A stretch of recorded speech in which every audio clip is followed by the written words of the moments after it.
Showing up has taken on different forms with the explosion of remote work and flexible lifestyles.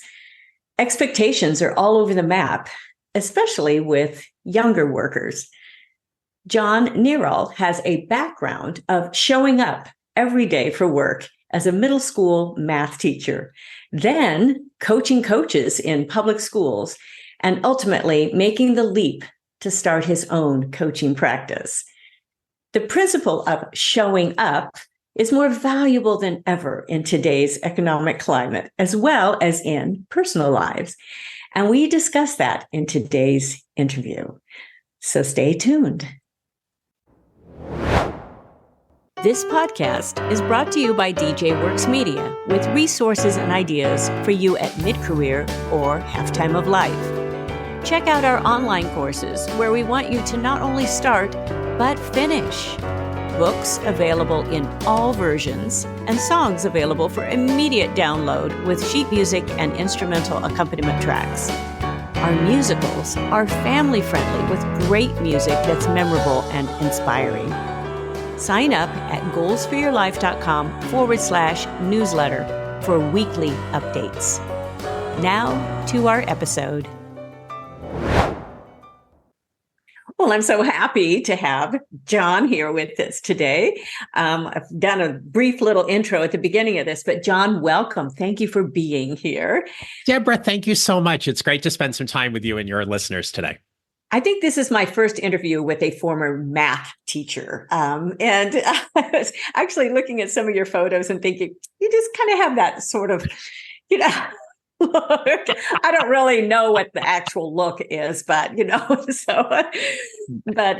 to let you introduce yourself, more of the background of your background. But I know you focus on a lot of things I focus on. I'm a little bit unique in some of because I do a lot of technical work as well. But of those at mid-career, halftime of life, I really help people have the significant next chapter. Because a lot of people are, they're squashing down their all of their skills, their resources, and their experience, what they have. There's so much to give, and we need those people to be really living significantly right now. So I'm looking forward to your messages on showing up. How much fun is that? So John, give us a little bit of background. And you used to be in the classroom for a lot of years, right? Like 25 years. And so I want you to kind of expand on that a little bit. Sure, Deborah. So yes, I had a 25-year career in education that started off for the first 14 years as a middle school mathematics teacher. I taught in a district in northern New Jersey outside of New York City, and absolutely loved that job. And as my career progressed and as I got more experience, and so oftentimes as we do, we start asking that question as you highlight and focus on about what's next. Right. I started trying to figure out what was next. And for me, that was, I wanted to work with teachers more as opposed to working with students. I wanted to help teachers be better at their craft. And so I started interviewing for department chair and supervisor type positions and everything. But as luck and fate would have it, I ended up making a move in my career, not just solely for professional reasons, but also because of a relationship. And so after long distance dating for 2 years, I told my now husband, I said, I will gladly move to Washington, D.C. as long as I can find a job. And I took a job managing 21 instructional coaches across 13 middle schools for the District of Columbia Public Schools. From there, it was a job with a state superintendent. From there, it was a training and staffing director position with an educational nonprofit. And then ultimately, a little over 7 years ago, launching my coaching practice full time, where today I help mid-career professionals who feel stuck, undervalued, and underutilized show up to find a job they love or love the job they have. Oh, and I like that. Love the job you have, because a lot of times it can have a little bit different avenue in there. And I really enjoy interviewing someone, and I learn so much more about them, of course, on these interviews as I learn your background. but one that has an educational background has the heart of a teacher. And I didn't validate that in my life for a long time. And I started teaching privately when I was 13, piano, because I didn't want to pull weeds or babysit all the 5 kids next door. So I ended up teaching. I taught adults at the age of 13. So I have taught for a long time. But I kind of squashed that down as an entertainer. But I really realized I am there to give joy and to really move people ahead in their lives. And that is that heart of a teacher. And I've been a middle school teacher, actually. It's a well-kept secret for a couple of years, and I got out of it. So I really respect somebody that's been there for a long time. I tell you, and I had huge classes because I was in music and drama, and they were huge. So it was an interesting time. And then I built programs too, but it was just a couple years there. But we need those people that have that teacher's heart, that really love those students and want to push them ahead in their life or encourage them ahead in their life to really know not just the fluff stuff, but the basics. Math is basic. And my husband still laughs when I tell him I passed calculus. So he does not believe me in the least. So, because he's a numbers guy. I mean, he can do stuff just really, really fast. Yeah. So from this middle school, you shared a little bit of your transition there. And how that sort of happened with that sort of change that you had.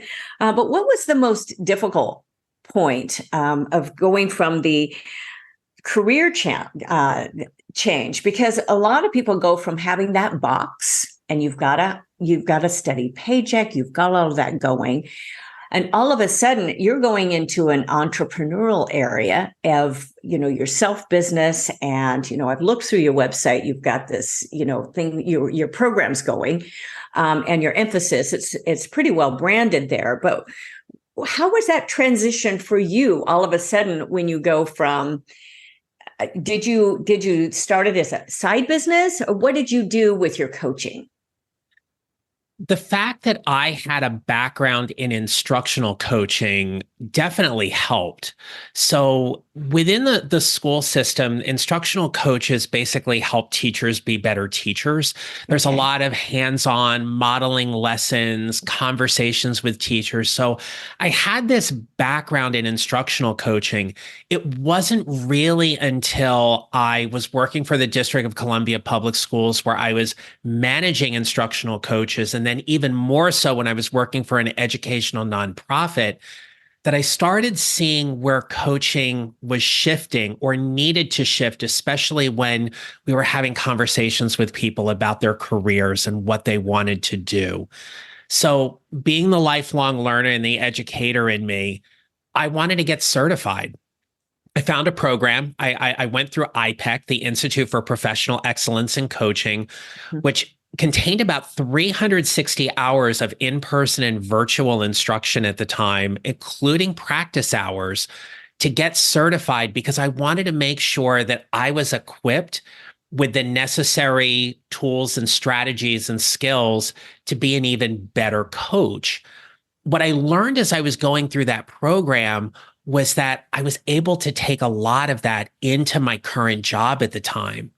And working at the educational nonprofit, it was talking to people about what was working well in their job, what was frustrating with them. And being at a senior to mid-level type position within that organization, I was having coaching conversations with people on my team, and I was having coaching conversations with leadership. So when I was ready to start pursuing this a little bit more, I did get an outside working agreement, because that was required where I was working.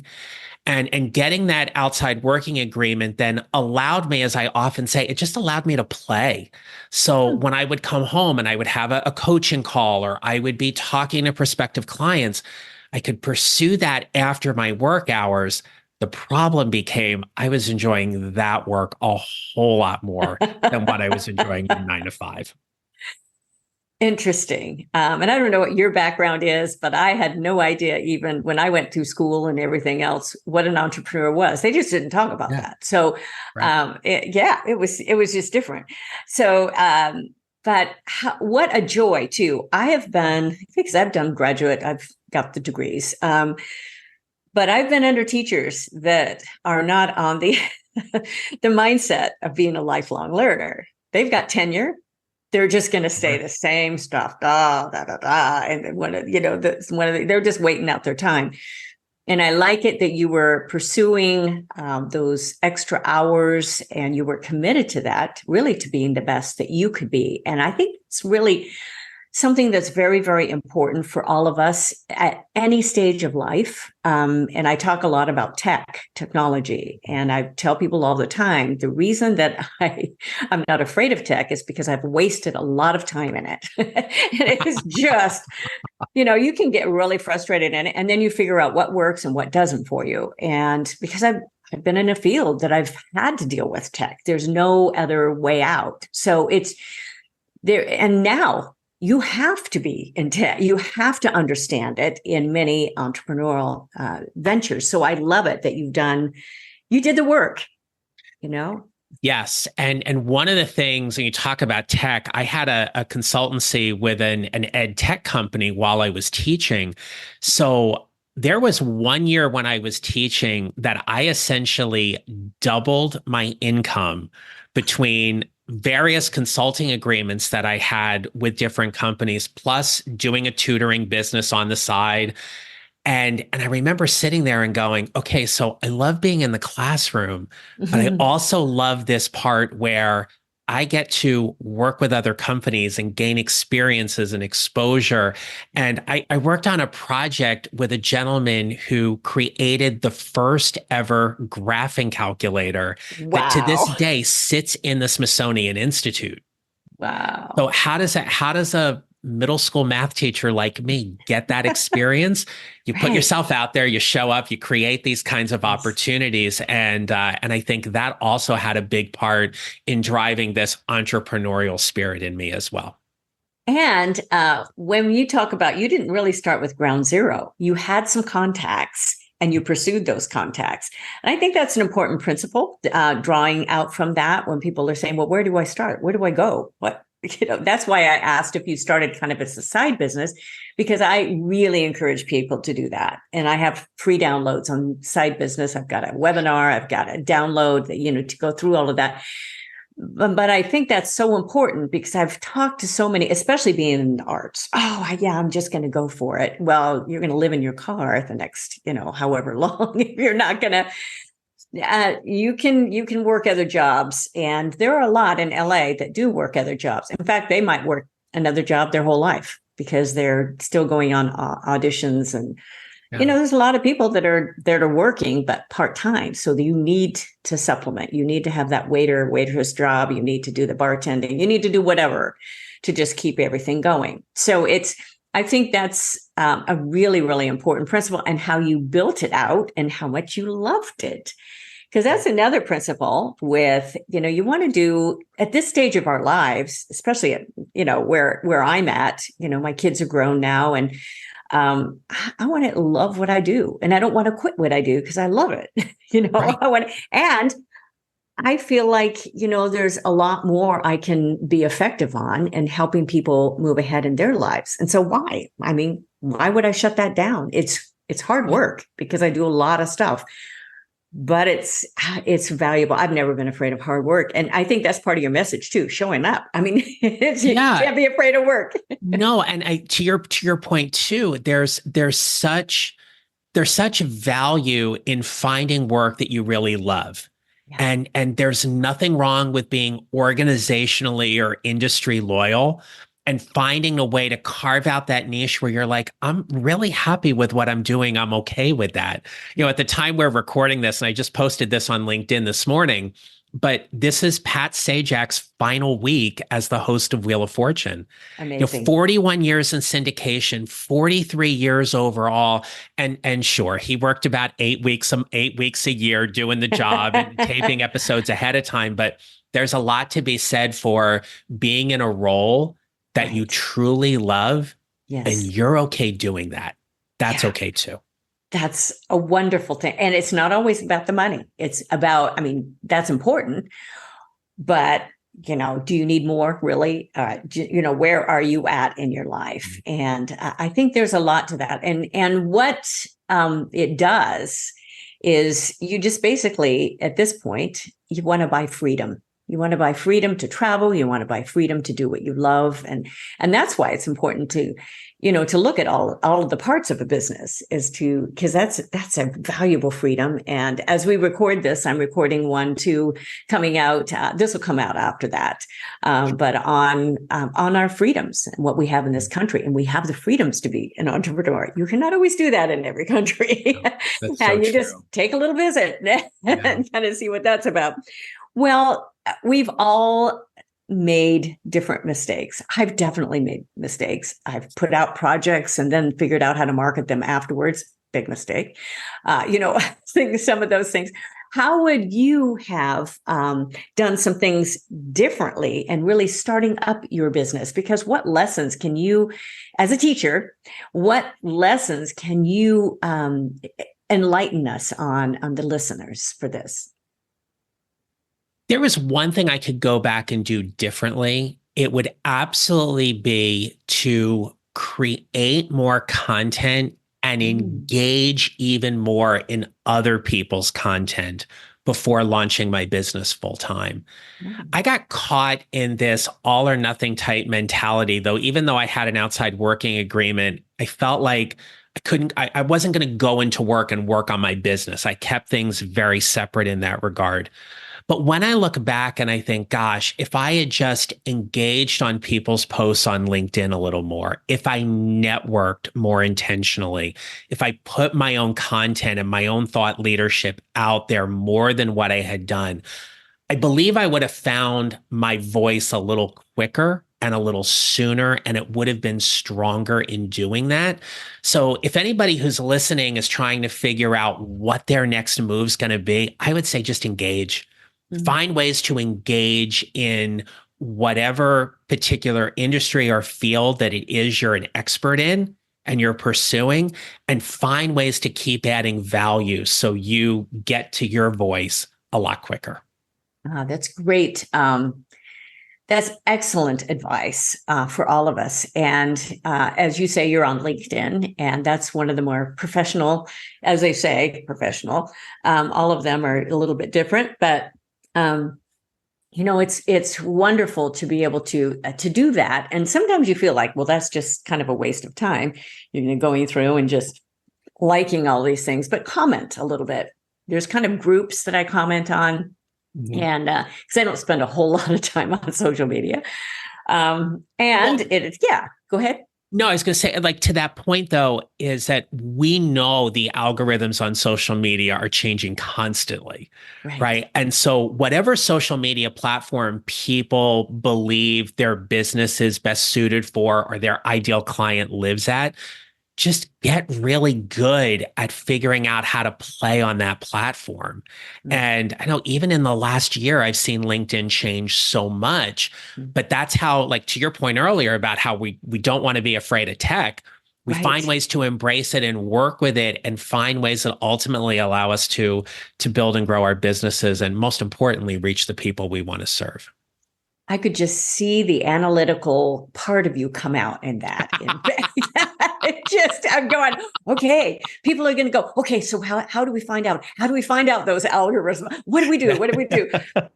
There's a lot of blog posts, but where do you usually go to find out maybe some of those changes? Usually LinkedIn will say that on some of their posts, but.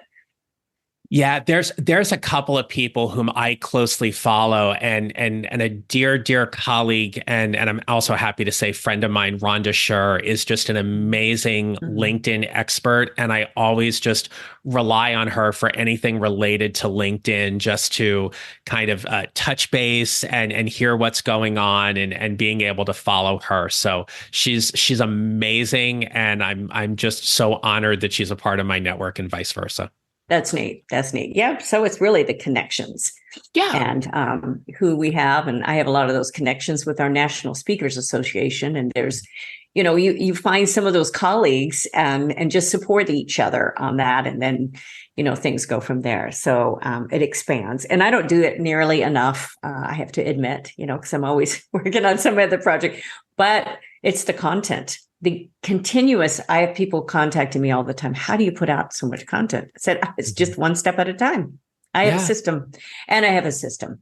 So I've been doing my system for so many years. It's still work. It is work. Yeah. But it's a system. Yeah. Newsletter, had it going over for 20 years. And I'm not built, tens of thousands of people. No, but I have different areas of that newsletter. So, which is important too. Different lanes, as they always say. There's one music, there's one, professional development. There's all of that. So anyway, so what makes you, because we can focus on your value and your uniqueness as a former math teacher, but that may not always brings people stars in their eyes, like, oh, I need this coach because he was a former math teacher. No, what makes you unique as a coach? Because there are a lot of coaches now saying, oh, I can help you at the halftime. And actually, I've branded that too, the women at halftime and, and all of that. There's a halftime institute, but there was nothing for women at that time. And so that's why I kind of went off on that area. It was easy to brand. It's for men as well, but it's the midpoint of a career, midpoint of a life changes. So how are you unique in that sort of space? Because that's where you are focusing as well. Mid-career is absolutely such a dynamic time in our professional journey. And where I get to stand out and specifically help people is that I have a very systematic process, what I call a mid-career GPS, to help people navigate from where they are to where they want to be. So whether it's about leveling up their career, getting that promotion, getting an internal promotion, it's making a career pivot, or it's simply just finding ways to be happier and more satisfied in the work that they're doing day in and day out. That's what sets me apart. Having done this very specifically for 7 years, and the network I've built and the clients whom I've gotten to work with and the corporate partnerships that I have, the ability to take all of the overwhelm, or at least most of the overwhelm, away from anybody. That's a big promise. That's a big promise, right? But to take most of the overwhelm away from anybody who's trying to navigate a career change, that's where I get to come in and shine. Because at mid-career, people are busier than ever. The people whom I help, they're raising their small family, their small children, and their growing families, but at the same time taking care of their aging parents. Exactly. And they're sandwiched. They're sandwiched. And the biggest pain point is they don't want to settle. Yeah. And when I got really curious and started asking my clients what settling looked like, they often say it was like, I was just going to give up and not bother with my career anymore. But I don't want to do that. So I help them not settle. Oh, that's great. I love that, because it's easier just to say, okay, so let's just forget about it. But then you're not, there's more. You just know there's more. So that's important. And I think that's, and you've built kind of, when I'm kind of reading into the system, and I'm a big systems girl too, because it helps me. I'm an artist. I readily admit I'm a creative artist. I tell you what, I got more ideas than, my husband tells me to, okay, we're doing marketing. Okay, we just got too much stuff.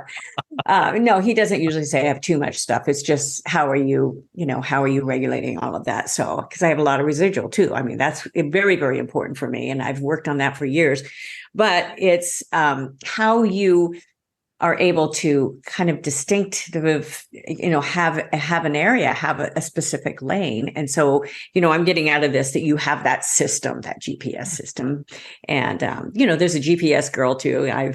She's a part of the National Speakers Association. You probably don't know her. She was the Australia's GPS girl, actually good Siri voice for them, but that's what she calls. But you've got that sort of guidance. And I see your guidance as very much systematic because of your background, which is, I think, a very good thing. It's not just random. Yeah. No, I mean, as a math person, I'm a very concrete, sequential thinker. Yes. And I can also appreciate that creative side for other aspects of my life and things that I've Right. done. Uh-huh. But there are 4 steps to building a mid-career GPS. And, Hmm. and so real quickly, it's all about how you prepare, Hmm. how you understand your strengths, your value, Yes. Right. right? It is about how you strategically position yourself in the marketplace, Hmm. how you promote who you are and what you do. Right. And lastly, it's about how you show up day in and Yes. day out to go after what it is that you want. So let's talk about showing up because, I mean, one of our sons is an attorney and he loves it that he can still work remotely. He'd probably change. He's very, very specific tax attorney. He will work anywhere, but he loves it. He does show up to the office when they have different things, but he has a lot of freedom. So that's important. Now, I have another son who's a fire captain, just became a fire captain, actually. Yeah. He's just was promoted, but they have to show up. So there are different areas. Another one in IT. So 3 sons. And he can work anywhere because he's also a contracted national athlete. So he can fly away and have, work remotely as well. So there's all of this going on in different areas of business. But what do you mean by showing up? Because statistics have it that even when people show up to an office, they're still on social media or they waste time. Now, this is not everybody, but there's a lot of time wasted or there's a lot of time that it's not unproductive. What do you mean by actually showing up? I define showing up in 6 very concrete strategies. The S stands for setting ground rules. So when you think about your ground rules, it's how do you treat people? How do you advocate for your career? How do you conduct yourself in a meeting?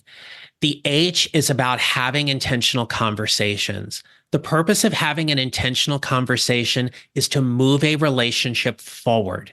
It doesn't mean that there's always happy and joyous resolution, Mm-hmm. but you do move the relationship forward because of how you showed up to have that conversation.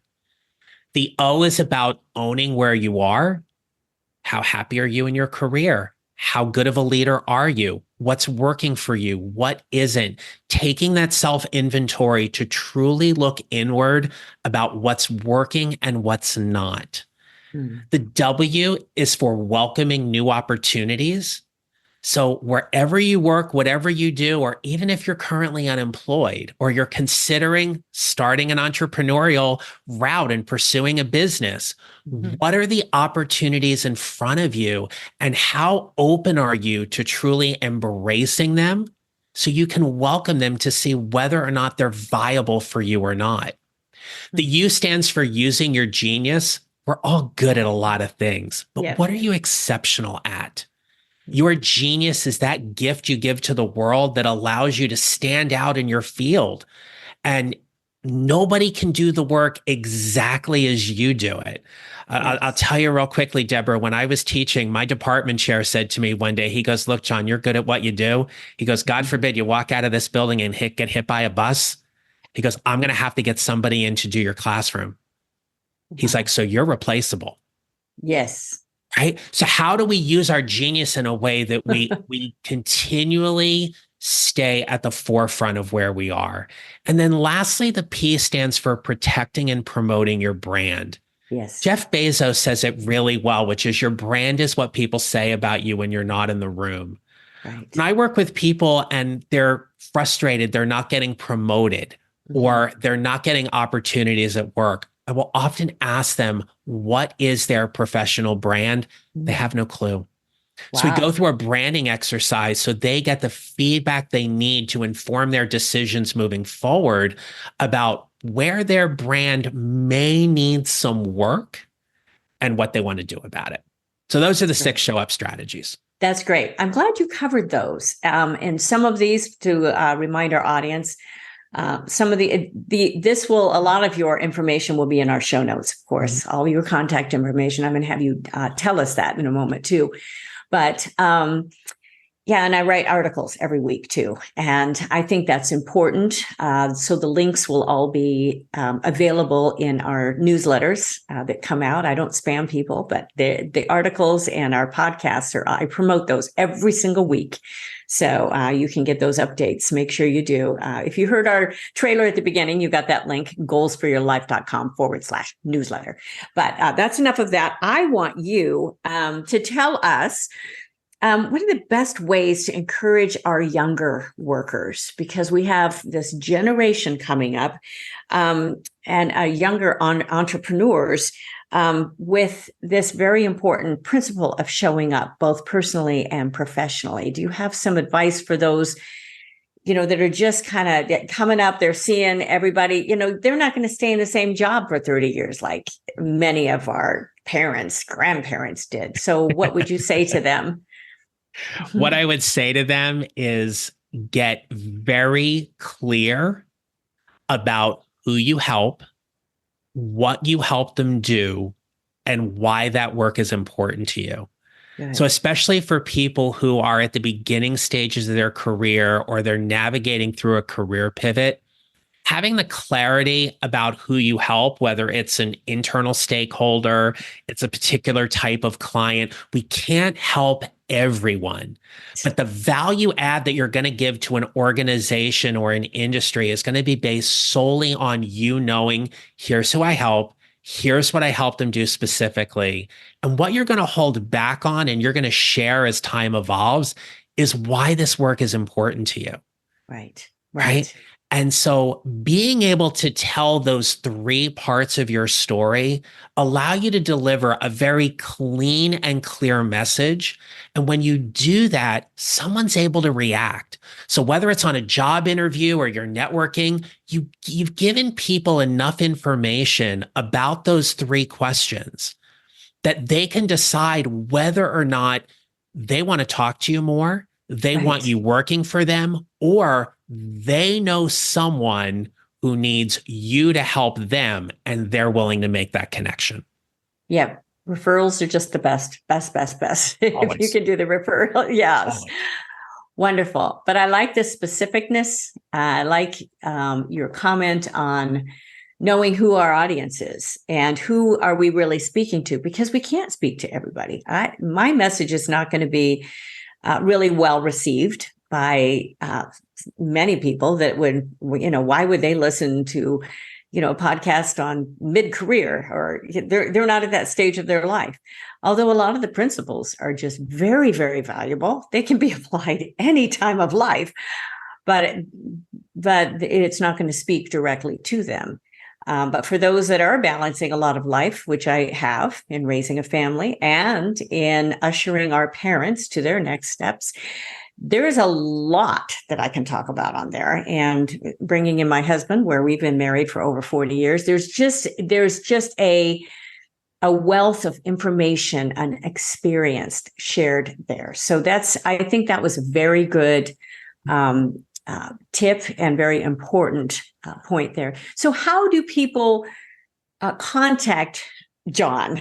And what's the best way? Do we go on LinkedIn? Do we go on your website? Or you can give us a couple places if you need to. So yeah, Deborah, thank you so much for that. So there's two places people can easily find me. One is at my website, which is johnneral.com, JOHNNERAL.com. You can also find me on LinkedIn. And in both places, what you'll find there is you'll find links to my podcast called the Midcareer GPS podcast. I've also got a free mid-career job seekers checklist that's there, as well as an invite to my newsletter. So would love to connect with you there. Wonderful. Oh, I was feeling a sneeze coming on, which I hate to do in a podcast, but well, the allergies. Yes, thank you. I think it's over. No, that's wonderful. And I will have all of the links, of course, in the show notes. And your podcast has been running for a while, because you're in the 200s and 260 or whatever. Yeah, you had out. You were. So that's a good number. And I love it that you're very specific. Your points that you gave today are very specific.